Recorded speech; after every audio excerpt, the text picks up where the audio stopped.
Kama ambavyo wote mnafahamu, bajeti ya serikali kwa mwaka wa fedha 2025/26 imesomwa hivi karibuni. Wananchi wa kada mbalimbali na makundi mbalimbali wanaendelea na mjadala kuhusu maeneo mbalimbali katika bajeti ya serikali. Wako watu wanapongeza na kusifu maeneo mengi, wako watu wanamwangaliza kwenye baadhi ya maeneo, lakini kwa ujumla wananchi wote wanaendelea kutumia haki yao ya kikatiba, haki ya kutoa maoni, haki ya uhuru wa mawazo na haki ya kujadili masuala yanayohusu nchi yetu. Hiyo haki inapatikana katika katiba ya Jamhuri ya Muungano wa Tanzania ibara ya 18. Kwa hiyo na mimi nikaona leo hii nami nitumie haki hiyo ambayo watu wengine pia wanaitumia, kutoa maoni, kutoa mtizamo wangu juu ya maeneo kadhaa yaliyoainishwa katika bajeti ya serikali ya mwaka wa fedha 25/26 kama ilivyosomwa bungeni siku chache zilizopita. Bajeti hii imeainisha maeneo mengi ambayo yanatia matumaini makubwa katika maendeleo ya nchi yetu. Mimi nitataja maeneo machache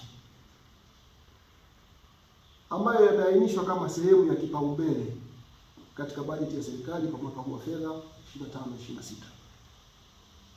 Eneo la kwanza, ukitizama hii bajeti imeendelea kutoa kipaumbele kwa haki na maslahi ya wafanyakazi. Moja ya eneo la kipaumbele katika bajeti hii ni kubeba gharama za mishahara ya wafanyakazi wa umma, lakini pamoja na stahiki zao mbalimbali.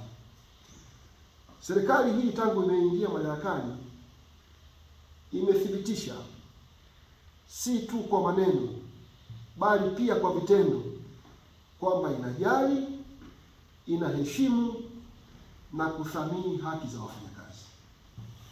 Ndiyo maana imeendelea kuweka eneo hili la watumishi wa umma kama eneo la kipaumbele katika bajeti zote, ikiwemo hii bajeti inayofuata ya mwaka 25/26. Kuna maeneo ya kuboresha mishahara ya wafanyakazi.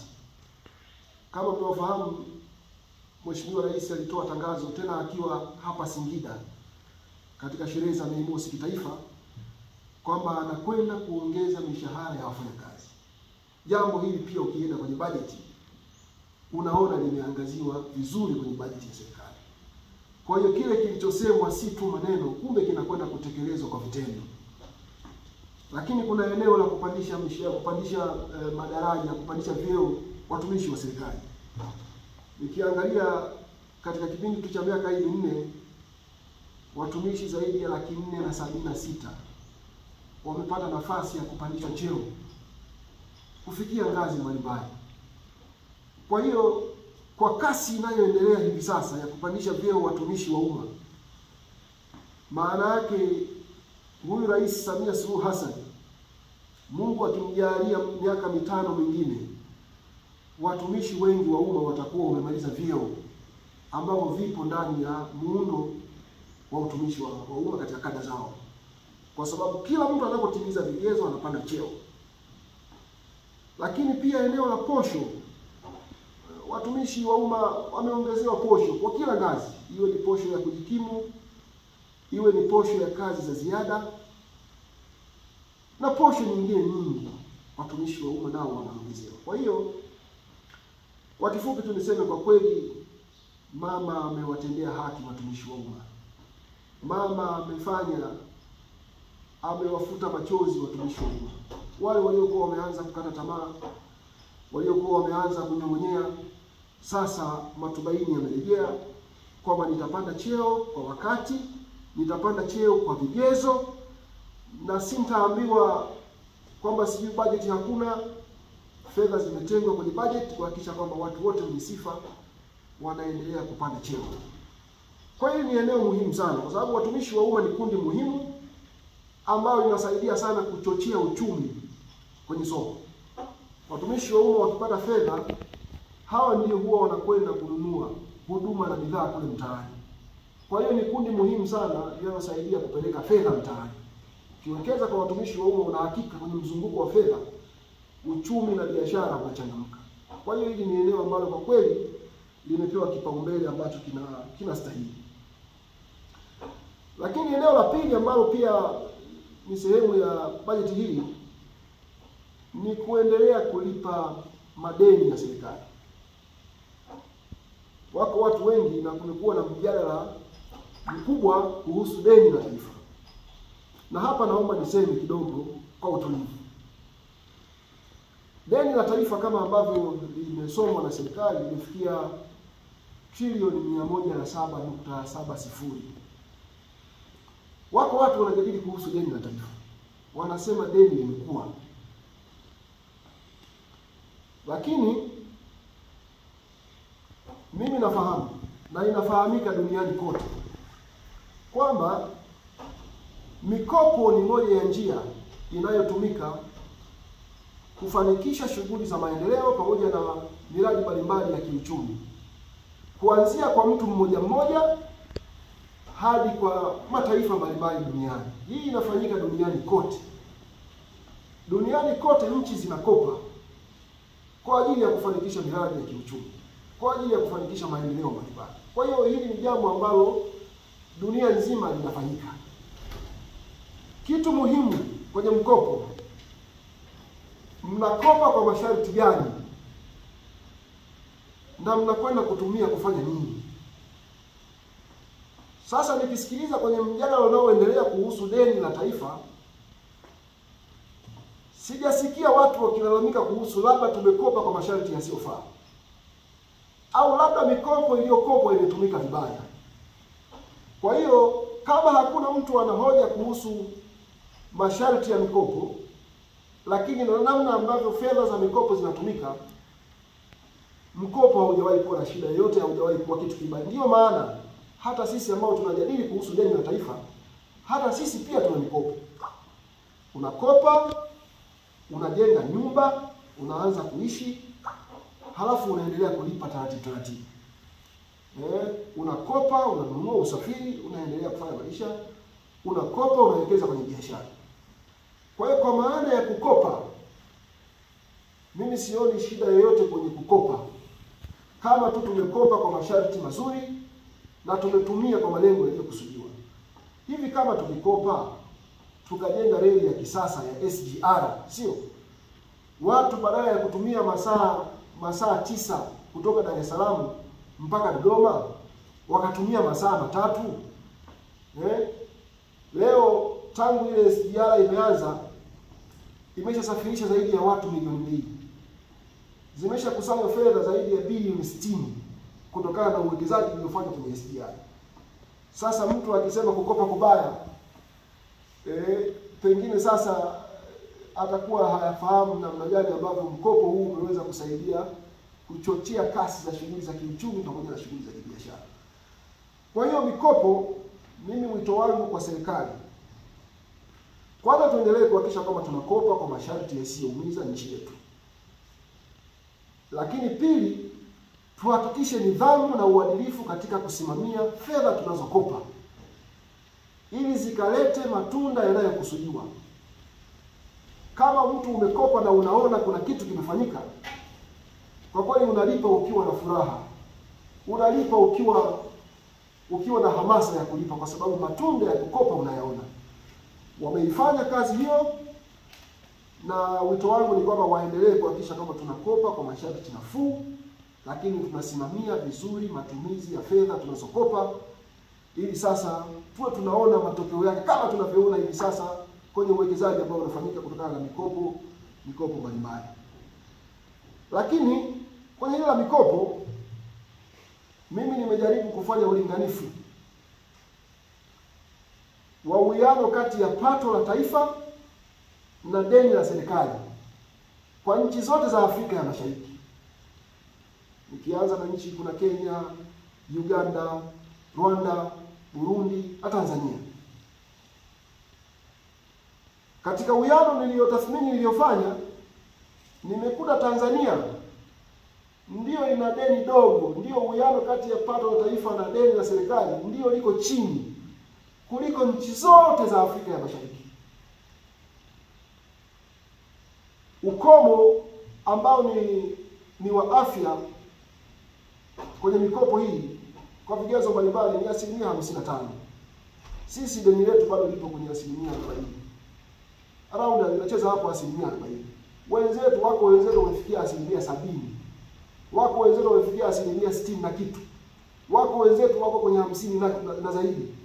Kwa Tanzania bado ndio nchi ambayo deni lake ukilinganisha na pato la taifa liko chini kuliko nchi zote za Jumuiya ya Afrika ya Mashariki. Kwa bado hili eneo liko ndani ya uwezo, liko ndani ya udhibiti mzuri, na bado halijafikia mahali pa kuwa na tishio kama ambavyo imeelezwa na taarifa mbalimbali za mashirika ya kitaifa na kimataifa. Kwa hiyo eneo hili la mikopo naamini linakwenda vizuri, lakini tuendelee kuhakikisha kama tunaongeza mapato ya ndani, ili basi pale inapowezekana badala ya kukopa basi tunaweza pia kuongeza namna ambavyo tunaweza kulipa kodi na kutumia mapato ya ndani kufanikisha miradi ya maendeleo, lakini duniani kote mikopo haiwezi kukwepeka. Hili ni eneo la pili. Eneo la tatu la kipaumbele katika bajeti ya mwaka huu ni kubeba gharama ya uchaguzi mkuu. Uchaguzi mkuu wa wabunge, madiwani na rais wa Jamhuri ya Muungano. Mwaka huu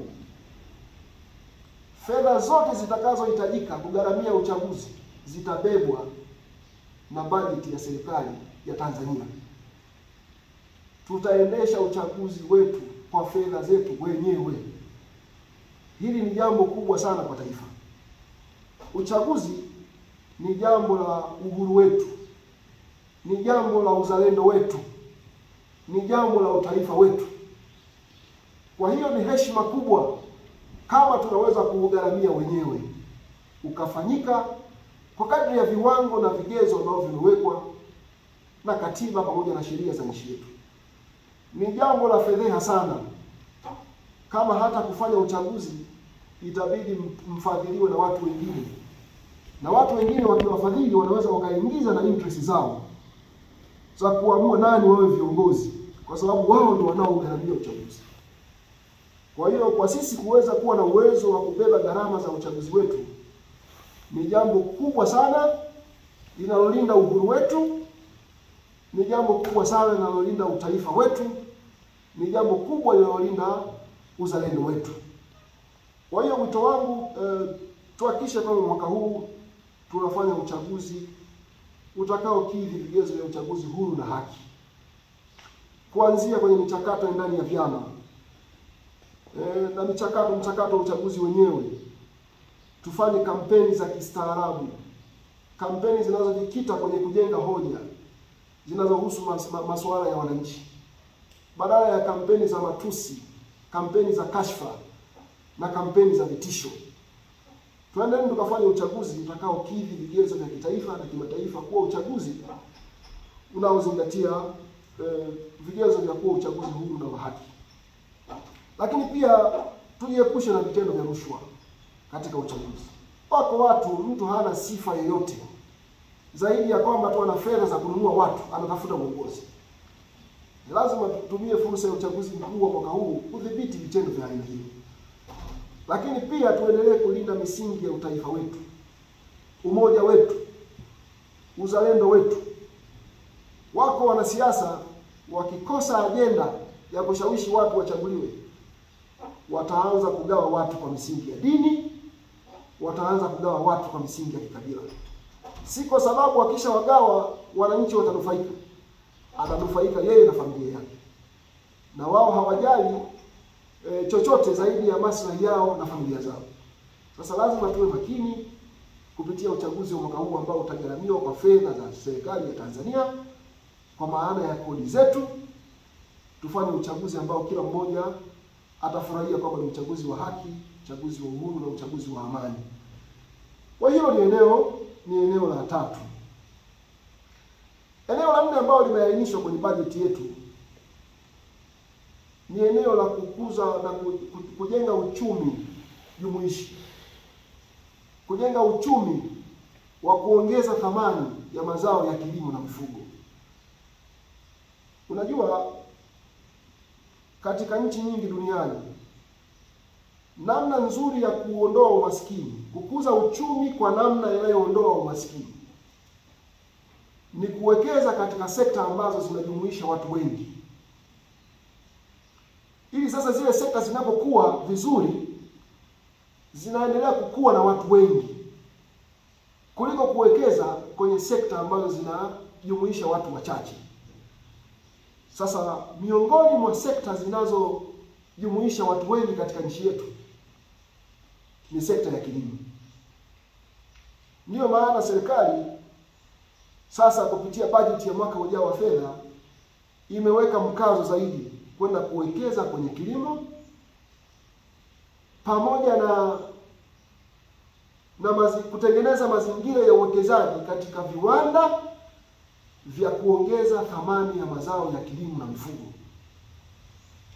Sisi tunazalisha mazao mengi, tunazalisha mifugo wengi, lakini kwa sehemu kubwa bado hatujaanza kuchakata bidhaa zinazotokana na kilimo na mifugo.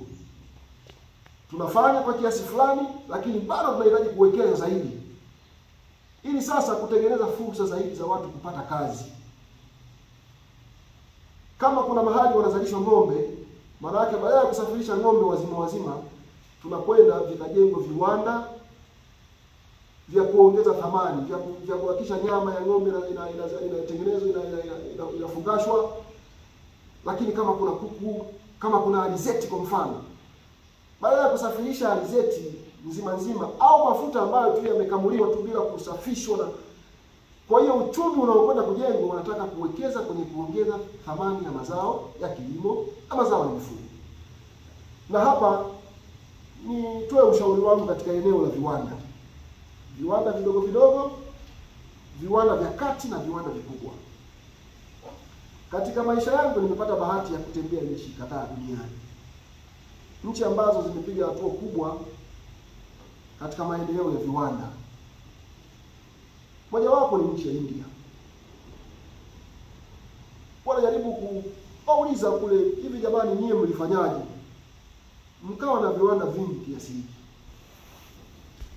Wengi wa huko ambao nimejaribu kudadisi na kupata maoni na mitazamo yao, wanasema serikali katika nchi hizo zilitenga maeneo ya viwanda, industrial parks, industrial estates. Yale maeneo ya viwanda yakawekewa miundombinu yote muhimu, miundombinu ya maji, miundombinu ya umeme, miundombinu ya barabara. Halafu sasa wakaambiwa wawekezaji, ukija ukiwekeza kiwanda kwenye hili eneo utapata vivutio vya kikodi. Wengine wakawekewa hata ulipi kodi kwa miaka 10, ili kwanza uwekeze mtaji wako, biashara yako ianze kuzalisha, urejeshe mtaji wako. Ukianza kupata faida, ndio sasa utaanza kulipa kodi. Vivutio vya namna hii vikawezesha nchi nyingi duniani ikiwemo India kuwa na viwanda vingi sana. Kwa hiyo haya pia yanafanyika kwenye nchi yetu, lakini yanaweza kufanyika zaidi. Ikawa kila mkoa kuna eneo la viwanda, industrial parks, likawa na miundombinu yote, maji, umeme, barabara. Halafu tukaweka vivutio vya kikodi, ili mradi atakayewekeza pale kwanza ashawishike kwenda kuwekeza, lakini pia aweze kupata faida, ndipo aanze kulipa kodi. Kwa hiyo mimi naamini kupitia bajeti hii, eneo hili litakwenda kubadilisha sana Tanzania. Eneo hili litakwenda kubadilisha sana maisha ya Watanzania. Kinachohitajika ni kwenda kusimamia vizuri. Bajeti imeshasema, lakini pia na ilani ya uchaguzi ya CCM iliyozinduliwa na yenyewe ilishaliangazia hili eneo. Kwa hiyo kilichobaki ni eneo la kwenda kutekeleza, kwa maana ya kusimamia na kuhakikisha kwamba hili jambo linatokea kwa nguvu kubwa zaidi kama ambavyo tumejipanga kulitekeleza. Lakini eneo lingine, Eneo lingine ni kukamilisha miradi ya kimkakati ambayo ilikwisha anzishwa tangu huko nyuma. Katika bajeti ya serikali ya mwaka huu inajielekeza kwenye kukamilisha miradi ya kimkakati ya maendeleo ambayo ilishaanzishwa na tayari inaendelea. Miradi hii ni kama mradi wa ujenzi wa reli ya kisasa ya SGR. Kulikuwa na kipande cha kwanza kutoka Dar es Salaam mpaka Morogoro, kipande cha pili kutoka Morogoro mpaka Makutopora Dodoma, kutoka Makutopora Dodoma mpaka Tabora, kutoka Tabora mpaka Isaka, lakini kutoka Tabora mpaka Kigoma.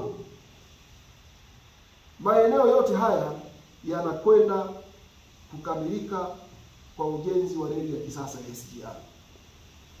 Maana yake ni kwamba haya maeneo yakikamilika kama yalivyopangwa na kutengewa fedha kwenye bajeti, maana yake mimi nitatoka Dar es Salaam asubuhi, nitakunywa chai saa 12, saa 7 mchana nitakula chakula cha mchana Mwanza. Haya yatakuwa ni mapinduzi ya kiwango gani? Nchi itakuwa imefunguka kwa kiwango gani? Watu, bidhaa na huduma zitakwenda kwa kasi ya kiwango gani? Kwa hiyo hii ni miradi muhimu sana kwa taifa letu. Inakwenda kusaidia sana maisha ya watu wetu. Inakwenda kuchochea sana shughuli za kiuchumi katika nchi yetu. Maana yake naweza nikaenda Dar es Salaam nikafunga bidhaa, halafu nikaondoka nikarudi nikalala Mwanza. Kwa hiyo Mwanza itakuwa ni kama ni upo hapa Singida, maana yake Mwanza ni kama Kisaki. Au kama Puma, unakwenda Puma unarudi mjini, unakwenda kadri ambavyo unataka. Kwa hiyo miradi hii ya kimkakati kwa kweli sisi wito wetu ni kuhakikisha kwamba hii miradi inakamilika kwa wakati. Miradi hii isichelewe sana ili sasa ile faida inayokusudiwa iendelee kupatikana kama ambavyo tunaikusudia. Lakini kama mnafahamu, mwaka 2027 Tanzania itakuwa mwenyeji wa michuano ya AFCON. Kuhost michuano mikubwa kama hiyo ni jambo ambalo hutokea mara chache sana. Tanzania haijawahi kuandaa michuano ya AFCON. Lakini mwaka 2027 tutakuwa wenyeji wa michuano ya AFCON kwa mara ya kwanza. Kwa hili ni jambo kubwa la kihistoria. Ndiyo maana lazima tufanye maandalizi ya uhakika yatakayo tufanya tuyahosti haya mashindano kwa viwango vya hali ya juu, ili tuwaambie dunia kwamba Tanzania si tu ina uwezo wa kuhosti haya mashindano ya AFCON, bali na mashindano mengi mengine makubwa katika Afrika na dunia hii. Kwa hiyo ukiangalia bajeti hii inajielekeza pia kwenye eneo la ujenzi wa viwanja vya michezo pamoja na kukarabati vile vilivyopo. Kwa hiyo mpaka AFCON hii inaondoka itakuwa imetuachia viwanja bora, viwanja vya kisasa vinavyoweza kutumika kwa miaka mingi huko mbeleni. Kwa hiyo wito wangu kwa serikali pamoja na sekta binafsi, serikali inawekeza kwenye viwanja vya michezo, inajenga viwanja vipya na kukarabati vile vilivyopo, na watu makampuni ya sekta binafsi tuiunge mkono serikali kuwekeza katika miundombinu ya michezo. Ukienda pale Azam Complex wana uwanja, lakini ukienda halmashauri ya Kinondoni pale KMC wana uwanja, sio? Ukija Singida hapa kuna uwanja wa Airtel. Unaona?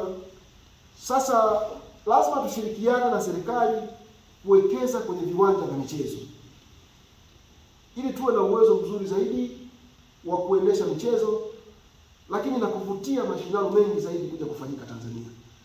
Kwa hiyo mimi kama mdau wa michezo nimefarijika kuona bajeti ya serikali ya mwaka wa fedha 25-26 imejielekeza pia kwenye kuwekeza kwenye viwanja vya michezo. Tunataka tucheze kwenye viwanja vilivyo bora zaidi. Ligi yetu icheze kwenye viwanja bora zaidi kuliko hivi vinavyotumika hivi sasa. Kwa eneo hili naamini litatupa nafasi kubwa kama taifa, na bahati nzuri watu wengi wa Tanzania wanapenda sana mpira.